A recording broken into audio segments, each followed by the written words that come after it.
Today, we've got Janelle back, who's sold over $100 million on Amazon. And make sure to stay to the end of this one because she's going to talk about a lot of things, including a $150,000 Kickstarter launch and a Shopify launch that got her $500,000 in pre-sales. How cool is that? Pretty cool, I think.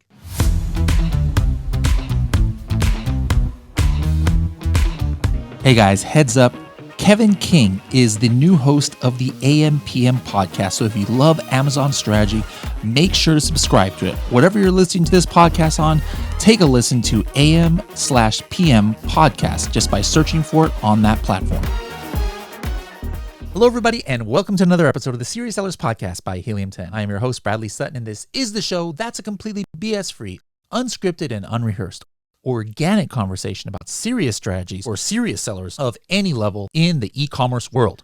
And just to start off, if you guys are watching this on YouTube, this is the first episode where I'm not sure what we're editing in, but I recorded in my travels like 25 podcast introduction videos when I was like in weird places, like in the Maldives or on the Tokyo Tower or in Seoul, Korea. And so I'm not sure which one the team just put on there, but this is the very first episode where we're doing that. You know, I had to save a special occasion for Janelle because we have a special guest here.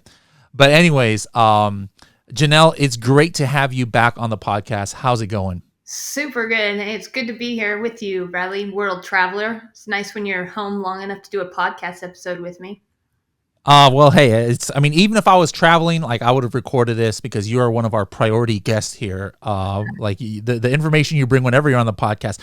You were just recently on the AM/PM podcast, but I purposely didn't listen to that one because I was like, there might be something that's spoiled for me. But we're not going to go too much into Janelle's backstory, guys. I'm going to give you the number really quick where she was at. It is episode 294. So whatever you're listening to this on, guys, if you want to get Janelle's super interesting backstory, check out episode 294. I'm not sure. I think this link might work, but you can try h10.me/294 too for a quick kind of look into Janelle's life. But you know, she's from Utah and she was in a company that you actually did before, if I'm not mistaken, like over $100 million of sales, like what you were kind of responsible for in that company, right? Yeah. Yep.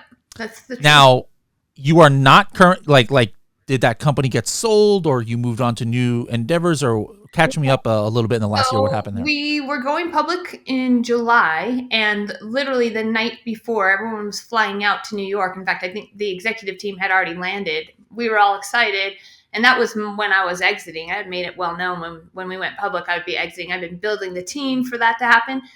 The next morning, we found out that it was called off.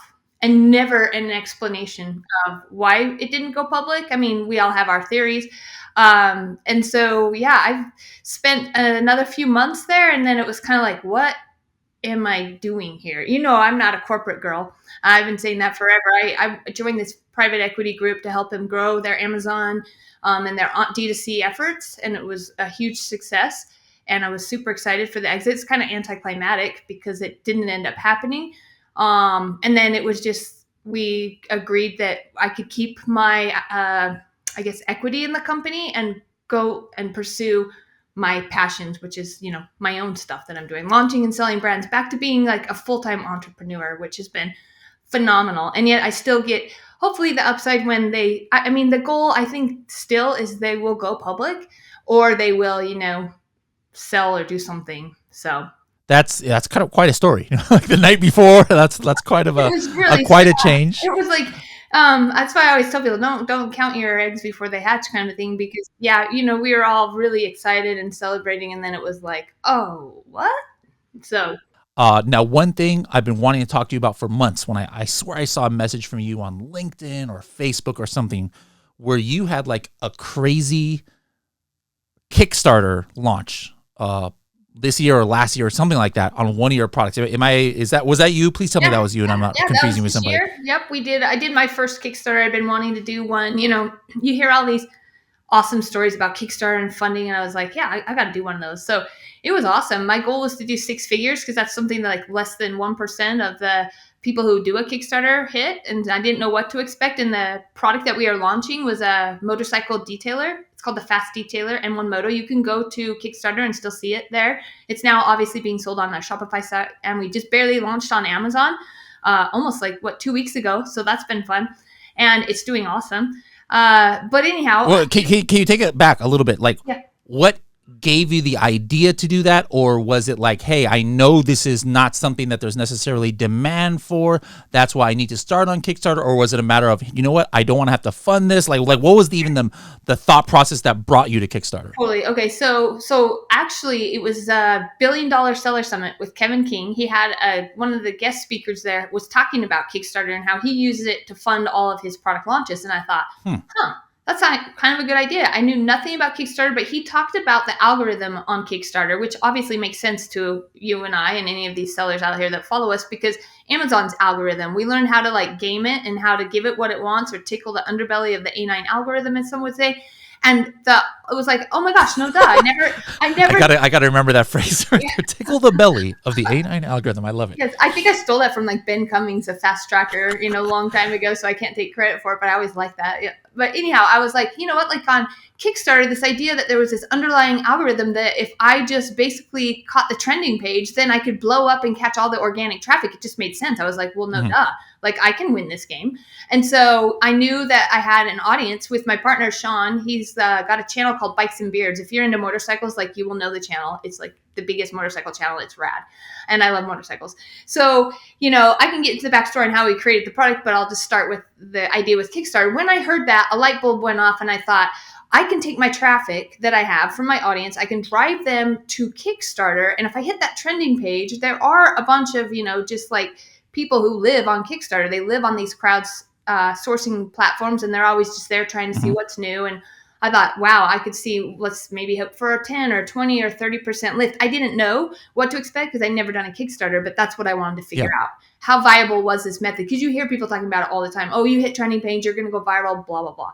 I can tell you today that the trending page it doesn't do a 10% lift. That's it. For the 5% in fees that you're going to give Kickstarter, and I can now tell you, having to fulfill, we just finished fulfillment for all of it. It was a major pain in the backside to fulfill. They didn't collect addresses for all the backers, and I had over 3,000 backers. And so imagine trying to collect missing addresses for over 700 people. I mean, I'm wow. What a clunky platform. You would think you would not allow someone to check out and pay for your backer, or, become a backer without putting in their mailing address. Just little things like that. Then people won as one of their rewards a t-shirt, and they didn't collect all the shirt sizes. So I had to have hire VAs to sit and email people. And, we still had 144 people we never heard back from. And so even now, this morning I had 2 people oh, here's my address. And it's dude, such a joke. So the fulfillment has cost me over $35,000 just, with going the back and forth with the warehouse. And I honestly, now that Shopify allows for pre-sales, Shopify didn't used to allow for pre-sale. They would shut down your store if you collected payments and didn't deliver your goods within a reasonable time. Now they allow pre-sale. I absolutely would never use Kickstarter again. Let me ask you though, is it because, you now with that in hindsight, did you learn something that maybe you wouldn't have had such a bad experience, or you don't think even under the best scenario that it's probably not the best way to go at all? Yeah. I told them, they reached out to me because, when you do 6 figures on their platform, you're kind of an anomaly. And so they want feedback, and they asked me about my experience. And I frankly told them, I was your platform stinks. The fact that you would allow people to make a pledge that are buying physical product and not require an address to be entered, that's just terrible.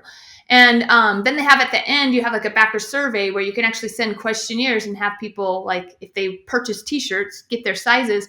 And it just, some people even told me, the backers, they're I gave Kickstarter that information. So they must have glitches like Amazon does, and maybe it only happened on my campaign, but I have heard that it's just as bad for other people too. But, the fact that I didn't get shirt sizes, it was just a really big hassle. I think had I seen a 20 or 25% lift when I hit trending, and I'll tell you, we hit trending in 15 minutes. We funded in 15 minutes. So like I would have expected like a huge organic surge. I just don't think there's that much organic traffic on there. And I did tell Kevin, I said, maybe it's because we're in a category, we were motorcycle fast detailer. And if you are on Kickstarter, it is a lot trending towards like tech and games and like anime crap. You know what I mean? So I was like, maybe if you're in that category, maybe you would have a different experience. So when I say I'll never do it again, maybe if I am working with like the Chef PK, he has like an anime bento box that we would launch. And I'm like, okay, anime does do which anime? I mean, as you can see from my background here, I have I'm an anime freak of myself. Do you know what one you're going to do? Are you getting like one license, or just like you're just making your own anime character? Yeah, you know what? That's a really good question. I'll have to ask Chef PK. He's the guy doing it. He's got a big YouTube channel following, like where he cooks and like is into anime. So like, yeah, like as you can tell, I know nothing about anime besides I've got to make a. I knew nothing about coffin shelves, and now I've sold thousands of coffin shelves. Now, so you did say you did over 6 figures. What was the total amount that you brought in from that Kickstarter? 141,000, like 240 or something like that. And then like after Kickstarter withheld their funds, I think my wire was like 121. You know what I mean? Okay. So they have their 5% and then their credit card fee. So it ends up being about 8%, but you would pay those 3% credit card fees on your own platform. So I just figured that's a wash.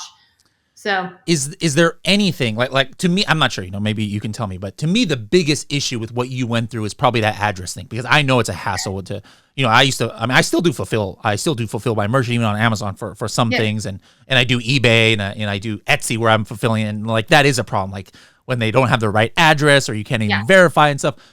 Is there any way around that where you can like lock it in more? Did they say like the address? Okay, so what would be your advice? And somebody's like, you know what, maybe I do want to do a Kickstarter, but I don't want to go through that. Yeah. So because of this pain, I was looking, because I had set up an affiliate program that was part of our launch strategy. And I recommend the app Kickbooster, because that's what I learned from someone tipped me off to Kickbooster.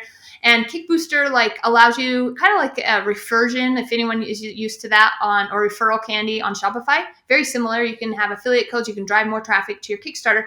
They, for an extra like $50, which I did not pay for because I didn't know I would need that, but now I realize why they probably developed this, is you can have additional surveys that go out to everyone on the backer list through Kickbooster. And now I see why that would be actually a necessity, because instead of me trying to email people or have a VA, pigeon peck into everyone's emails or texts and stuff, you get to send out another additional backer, email to people. When you can only do one with Kickstarter, you get one like, hey, everyone fill out your survey.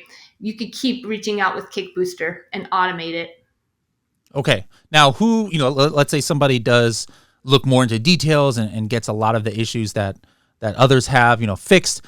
What is the ideal Amazon seller out there who you would recommend, where Kickstarter might, maybe not you would recommend, but like where it could be beneficial? Are we talking like maybe never a brand new seller, or only a seller established with an established brand and trying to expand? Or like what's the persona of somebody who you think it would be for? I think the persona has to be someone that has an audience, because like I don't see why you would go to Kickstarter and give them 5% of your funding because they don't have I learned they don't have a ton of organic traffic there. You know what I mean? Like you're not going to get eyeballs. It's like if you went and listed on Amazon without having gone through Helium 10's course trainings and Kevin King's, you would never be discovered. So you would go put your project together. Like the people who do well on Kickstarter, they literally have agencies and they spend $30,000 to $100,000 in marketing with their agency, driving traffic to Kickstarter to try to hit trending. I knew I could get away with not having that because I had an audience and I was going to send the traffic there and get the same effect. So I feel like anyone advising someone to go to Kickstarter to like get their product off the ground, you better be telling them they better have like a $30,000 marketing budget to drive the traffic there to use Kickstarter. And then I say, I wouldn't do that. I would drive them to my Shopify page or a ClickFunnels page where I could control the experience, because you can only create your landing page within Kickstarter and it's very limited to what you can do. Whereas if I'm going to drive them to, like my ClickFunnels page or a Shopify or lead pages, I have so much more freedom and flexibility. I wouldn't drive traffic to someone else's platform. I just wouldn't. Okay. All right. Good to know. Now, I know you got back into kind of like the, like you said, your roots and, helping other sellers. I know you do a little bit too. So what, sometimes when you're working just for one company and one brand and something, you get maybe in a rut, or like, hey, you're only presented with a certain level of things that you learn about because it's only in the supplements, or it's only in, a certain category. But when you're working with other sellers, maybe, you get all kinds of crazy things that's happening. What's some of the things that you've learned in the last year, or some of the things you had to pivot with, or something that you think could be beneficial for people out there to hear about? Yeah, like honestly, on Amazon, I feel like the victory is made in the ad game. Like, I mean, almost everyone Mm, knows. Obviously, I'm going to assume everyone knows they got to have a great listing, keyword research, and do all that jazz. Your bullets, your title, it's all optimized, and your images are beautiful and glorious, and you have obviously a good product. I feel like 10 years ago when I was teaching Amazon, that was like the stuff we focused on because not everyone was doing it. It was an easy layup. If you did that, you really stood out. But now, like, everybody understands that, they're doing that. And so really where I see the advantage coming is those who understand how to use ads effectively, and they know their numbers. Like, I mean, we are so dialed with like our acquisition cost and with, our PPC that I can just even tell when I sit down and I consult with sellers and I look at like their ads and like how they're reporting and looking at it daily. Like, most people don't even know at a SKU level what's going on with their yeah. advertising and their conversion and their lift. It's just like they don't know those numbers. And so to me, that's the easiest way where you can make headway really fast, is getting some type of like dashboard and monitoring that, and then playing around with your spend and dialing that in. I think ad strategy, people who dial that in, they just crush it on Amazon. What were you? I think I was there, but I was just like such in a daze at Sell and Scale Summit that I don't remember anything what was going on. But I remember you were talking with Dr. Travis. What was your main thing? I forget what I'm doing yesterday, so I'm definitely not going to remember a couple of months ago. But what was your main thing you were talking about at Sell and Scale? Gosh, I think we talked about branding, you know what I mean? And getting like, I always talk about when someone creates a product, like, I don't like just having one hit wonders. I like to kind of go Mhm. deep and build like a brand around like a person that I'm serving. And if I, create like supplements is a good example. Like, it's like, are you serving like a fitness father figure or a woman who's a vegan, or like developing products like around that person so that you can cross sell and upsell or have some kind of ascension model. That's kind of what I was talking about. Like, think further than just your first product. I Yeah. feel like, a lot of these Amazon sellers are just picking and pulling like products that they think are going to do well. And I just feel like, yeah, okay, you may have some products that do well on Amazon, but are you building a brand that you can actually sell? It's a very different. I know there's different models. I don't like that model. I like to build a Yeah. brand. So I talked a lot about that and how to build a brand, something that you can sell, something that you can connect with the consumer and really build a loyal raving fan and a community around. That's kind of my approach. Well, what's a So couple of tips on that? I mean, we can't go through your whole entire speech there, but what's a couple of the main points of how, looking into 2023, how can I build a brand? yeah, okay. So it's like, first I always say, like, who are you going to serve? Like, and it's okay if you found a cool product and if you came at it from that angle. I don't care if somebody comes to me and says, this is the person I want to serve.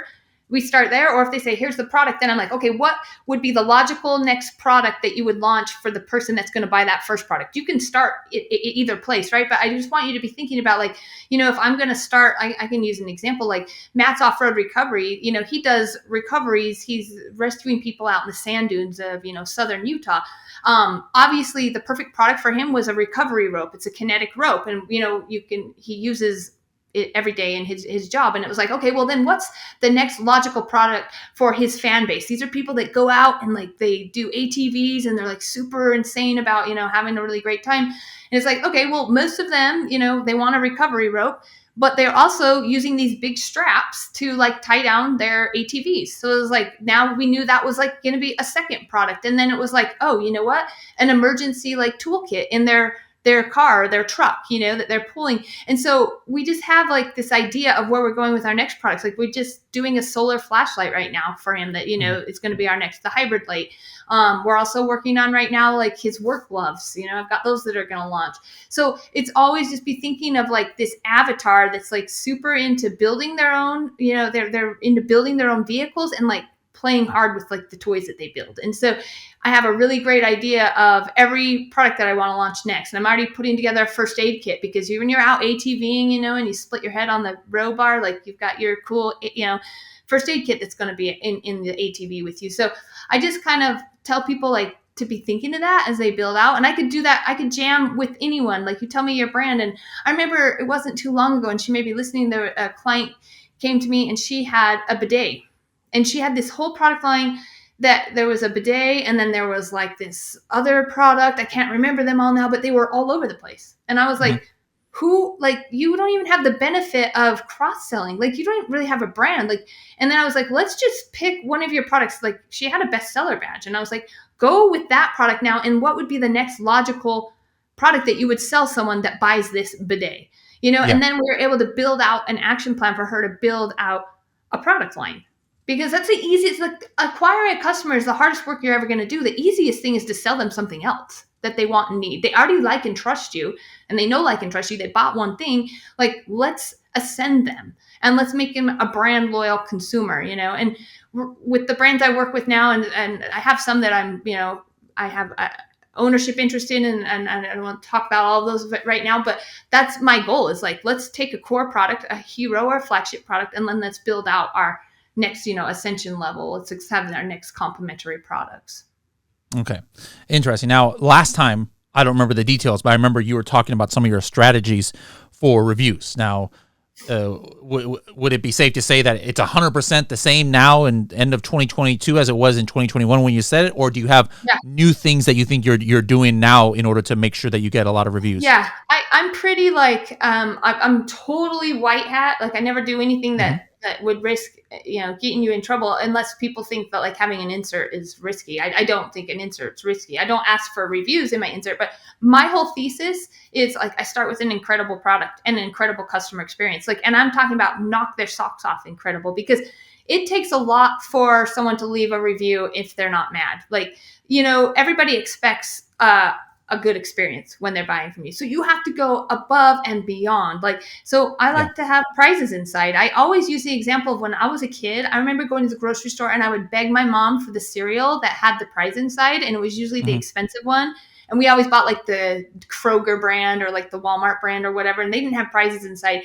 But I'm like, we can create that type of experience for every adult or child out there with the prize inside our product. It's something unexpected. And whether that's just like something clever, like, Warby Parker, when you open it up and they have a free like cleaning cloth, and I see you or something like that.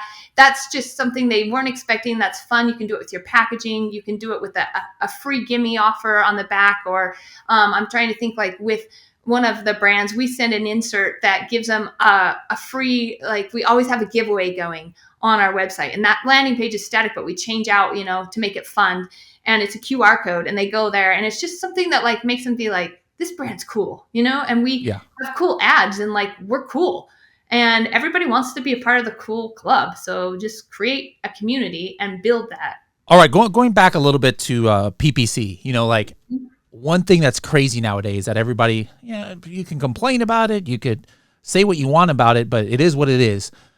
On the page 1 of Amazon searches, there's just so much sponsored ads. You got sponsored brand ads, you got the regular sponsored product ads, you got the 4 stars and above, section, you got editorial recommendations, and like after all that, maybe you got 3 organic, placements, but like how, and cost, going up. So like how for your brands and your clients' brands, what's your strategy with keeping up with the Joneses, still, but not at the expense of your profitability, because it's definitely pay to play sometimes on Amazon, but you can go too far if you're trying to get like dominate all those places, and now all of a sudden you're not making money on Amazon anymore. Yeah. No, agreed. I've just watched my profit margins get slimmer and slimmer every year. And we always talk about the glory days, right? We got in this like in 2012, 2013 when it was awesome, but it's still awesome. We still make a lot of money. But my strategy has always been different than a lot of Amazon sellers. And I'm building demand off Amazon. I build brands. And so people come to Amazon looking for me already. It's mostly a defensive play at that point. And that's a lot cheaper. It's a lot cheaper to defend your brand on Amazon and, make sure you show up when someone comes looking for you than it is trying to, be ranked. Let's be honest, there's not even an organic placement anymore. Like, you have to pay to play, right? And you're going to pay expensively for primary keywords that are competitive. And I like to go into competitive categories because there's a lot of volume there.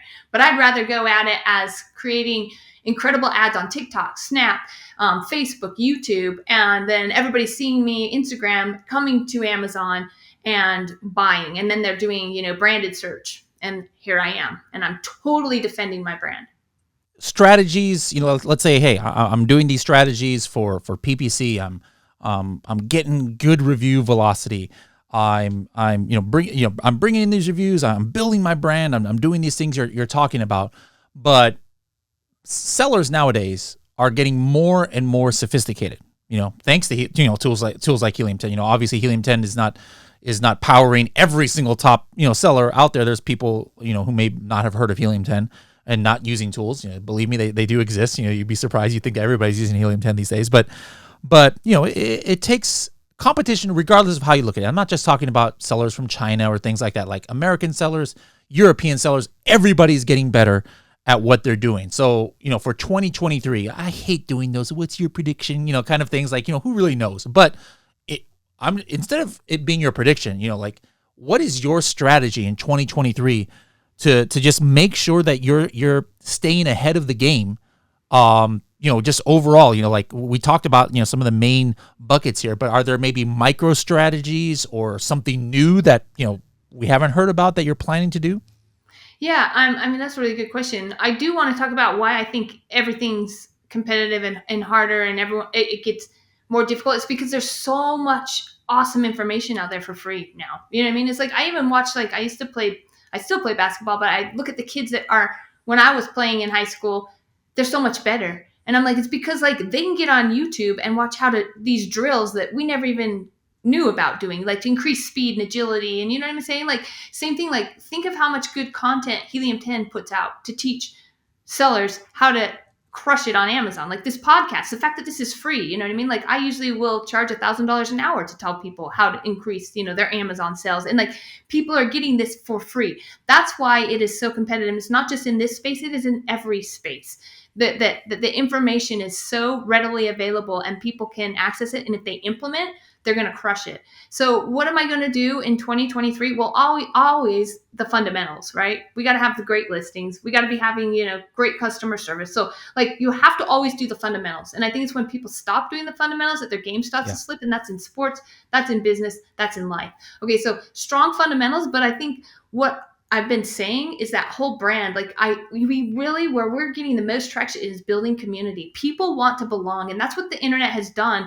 It has created this like ability for people to niche down and create like rabid groups of small people. And you can actually support a business. I mean, if you haven't read the book, 1,000 True Fans, like literally that is all you need to make 6 figures is 1,000 true fans. And so we can have fragmented little companies that are doing great business instead of like this big generic, like, Procter and Gamble and Tide. Like, people are going to gravitate to, like, I don't know if Seth Godin always says, people like us do things like this, or, you know what I mean? Like, they want to be with their peeps. And so I always say there's riches in the niches, and, you'll get gobbled up. And I watched it happen. I was at this big corporate place. These aggregators come in, they buy up brands, and you know what happens? They kill them. They kill them because they lose the intimacy that the founder had, that had the passion, that connected and created community with the people. And so then when these get rolled up into these big brands, they lose that. And then what happens is some new guy comes in or gal and creates her brand and her passion or his brand. And then you have this resurgence, this community, and it gets really strong. And then these big companies go, I want to buy that brand. They buy it, they bring it into this big corporate behemoth, and they crush the spirit that originally led birth to this beautiful thing. And you'd be a good story narrator. Your passion is coming. I love it. But I totally agree with you. This is, there's a balance that sellers need to strike, because, I tell people, hey, follow the data and stuff, and use analytics and things. And that's true. You shouldn't just blindly go in and cross my fingers, hope I have success. But at the same time, there's the danger that you get so engrossed in the analytics and the algorithm and how things work that you forget you're selling to a human being. Yeah. And then, like you said, this is something that doesn't come out on paper or analytics, is even though you might not be passionate about something you're getting into, I mean, it's great. It's perfect. If you can actually, if the opportunity on Amazon just happens to be in something that you're very knowledgeable and passionate about, I mean, that's amazing. That's a holy grail, but that doesn't always happen.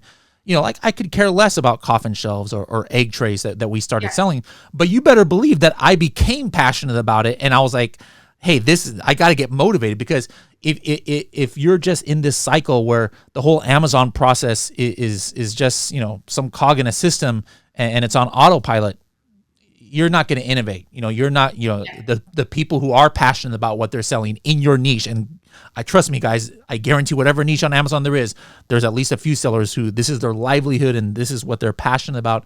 They're going to beat you every single time. Even though we're talking about David versus Goliath, like the big guys.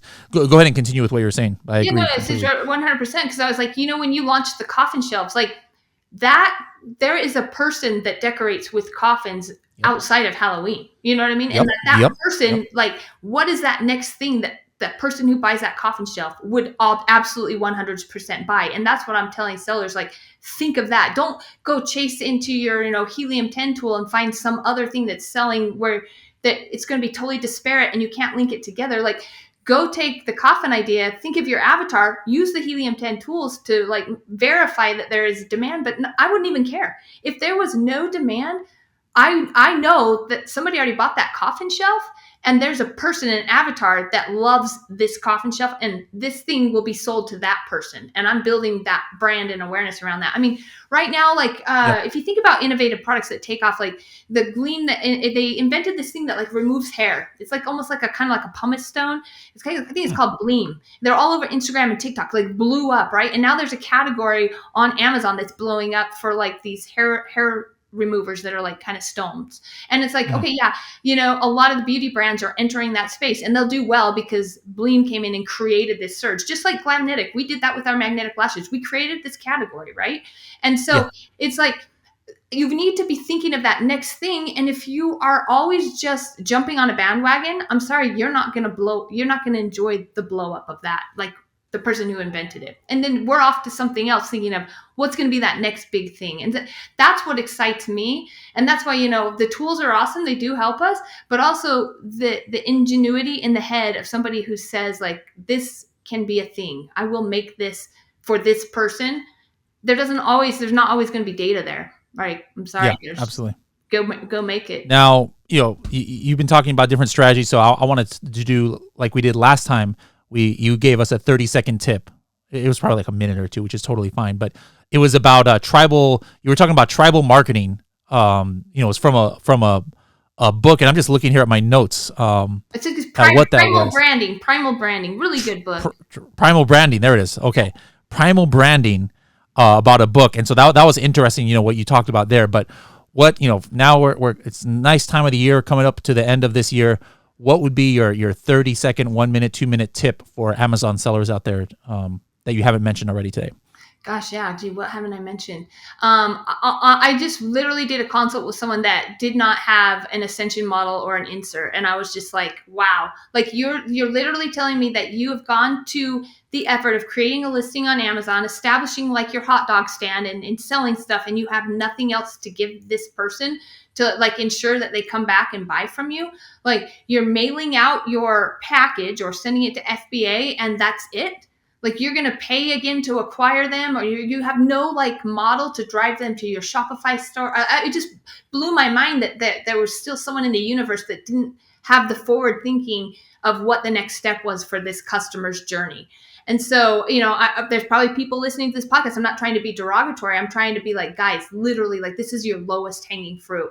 Like, what are you doing? What is the path that you're laying out for the next step of the customer that you just acquired? What's the next step? Because you got to tell them what to do. I love it. All right. Well, Janelle, it's, from canceled going public overnight to $150,000 Kickstarters to all this strategy you do. You're always a wealth of experience and information. So it's great to have you on the show. I'm sure people might have other questions or might want to reach out to you. So how can they find you on the interwebs these days? Yeah. I'm at Janelle Page 11 on Instagram. Oh, you know what? The easiest place is just go to my website, it's janellepage.com. If you email me, it's Janelle@JanellePage. But I do want you to know, I have done since the Kickstarter launch. I just did a Mhm. Shopify straight up launch because I said I didn't Oh, want to really? do Kickstarter again. I was going to do Kickstarter with this launch, and after the fiasco of fulfillment, and my goal, I wanted to do $500,000 launch to see if, I'm graduating. Okay. We did $500,000 in a Oh, weekend. well, hold on. I didn't even know about this. That's why I didn't ask you about it. So Yeah. you guys got the 30-second tip early in this episode. Let's take a couple steps back. Yeah. So instead of a Kickstarter launch, you did a Shopify launch. Did you do that pre-sale thing you were talking about? I did the pre-sale. If you go to mattstraps.com, it was Matt Top Road Recovery. It's the ATV straps I was telling you about. When I was on Kevin King, I couldn't tell what it was yet because I was keeping it on the DL. But we did that launch and we did $500,000. It was awesome. So that's why I can even now say, the Kickstarter, I'm just like Shopify was incredible. Like we just drove the traffic there. We had our sales page. I think it's still up, mattstraps.com. We used that for the landing page. Crushed it. You can go see the how much spend was that? How much spend to get that amount of sales? Okay, so here's what I did. Gosh, now I'm giving all my secrets away. Like I wanted my goal before the launch. I think I told Kevin this. I was like, I want to double my list size. And I think I had 40,000 people on my email list, and I was like, my goal was to get to 90,000. Actually, it was 80,000. I got to 90,000. I was like, I want to double my email list. I'm really, really. I don't want to say I'm really, really good. That sounds cocky, but I was like, I've gotten really, really good at. Hey, you can be cocky with your accomplishments. Feel free. Go ahead. Well, I was like, I've gotten really, really good at growing email lists through like giveaways and viral sweeps or, Gleam or whatever. I just do. I just kind of love to creatively think of like how to get people to share my giveaway so I can grow the list and grow the list with qualified customers that I know are going to buy what I'm about to launch. So I think obviously doubling that list led to the huge launch because I literally just sent out the email with the notice and I make really good videos. So you go watch the video I scripted. I got the team to make the video. I did the scripting for the fast detailer. I think having a incredible video helps because then you can push that video out, not only on YouTube, but you send it to your email list. You can rank it on Google. You can do lots of great things with video. Video marketing is kind of something I'm super passionate about as well.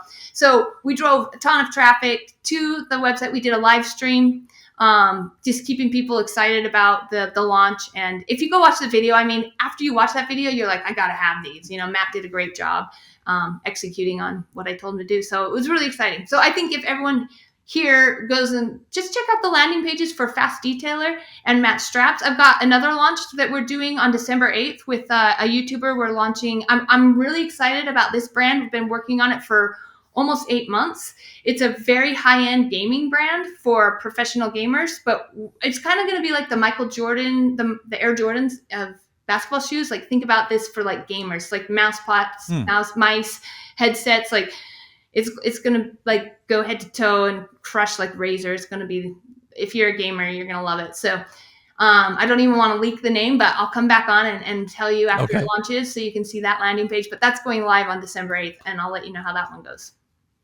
So then what is that option to choose that you were mentioning about, like how to be able to do like pre-buys on Shopify? Is that like a special thing, or that's just automatic now? Yeah, it's okay. Yeah, it's like, you can pre-sell on Shopify, which was huge because when we did the Matt's Off-Road Recovery, the first product we launched, the recovery rope, we did it on Shopify and got the shut down because we didn't ship in time. Like we didn't know that you had. That's why we're like, okay, we'll do our next one on Kickstarter because then we can pre-sell it. But yeah, since then, in that just ensuing 8 months from then, Shopify allows for pre-sales now. So it's been huge. It's been awesome. Wow. All right. There you have it, guys. There's another way to launch. And then I'm just out of curiosity, how in the world did you fulfill $500,000 worth of orders? Was that, do you have a 3PL or you have your own warehouse or 3PL? In fact, I just bought into the one I've been using for years. I've sent all my business there, all my clients, and I actually put in some money to buy in some ownership now. So I do want to, now when I tell people, like, my 3PL is Momentum Shipping. I own like 25% of that company now. And but before, I literally just used them for my companies, all my clients. But in full disclosure, now I do have an interest in that company. We've just expanded to Tennessee. We have a warehouse here in Salt Lake, and we also have one in Tennessee, and they're phenomenal. Like, they do all my fulfillment, all my brands.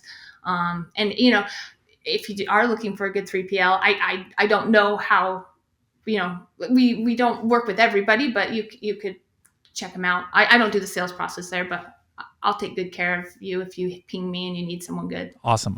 Well, you overwhelmed us with all your cool stories and, stuff that nobody else is doing, big 6-figure launches on Shopify and Kickstarter and all this stuff. So it's great to have you here, and look forward to seeing how your 2023 goes, and we'll definitely bring you back at the end of next year.